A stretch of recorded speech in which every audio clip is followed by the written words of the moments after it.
பரிசுத்த ஆவி உங்களிடத்தில் வரும்போது நீங்கள் பலனடைந்து எருசலேமிலும் யூதேயா முழுவதிலும் சமாரியாவிலும் பூமியின் கடைசி பரியந்தமும் எனக்கு சாட்சிகளாக இருப்பீர்கள் என்றார். இன்று நாங்கள் வாசிக்கிற வேத வசனத்திற்காக எங்கள் தேவாதி தேவனுக்கு கொடான கொடி ஸ்தோத்திரங்கள் உண்டாகட்டும். அன்பின் பரலோக தேவனே, இந்த காலங்களிலும் பரிசுத்த ஆவியினாலும் அக்கினியினாலும் ஒவ்வொருவரையும் நிரப்பி விடுவீராக.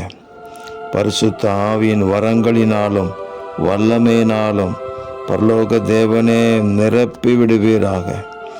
ஆண்டவராகிய இயேசு கிறிஸ்துவின் நாமத்தை பிரஸ்தாபப்படுத்துவதற்கு தேவ பலன் ஒவ்வொருவருக்கும் கிடைக்க வேண்டும்.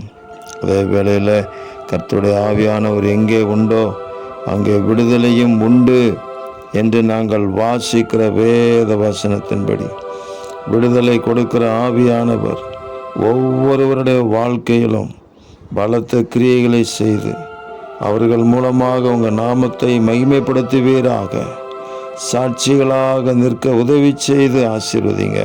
இரட்சகர் இயேசு கிறிஸ்துவின் நாமத்தில் ஜெபிக்கிறோம் பிதாவே. ஆமேன், ஆமேன், ஆமேன்.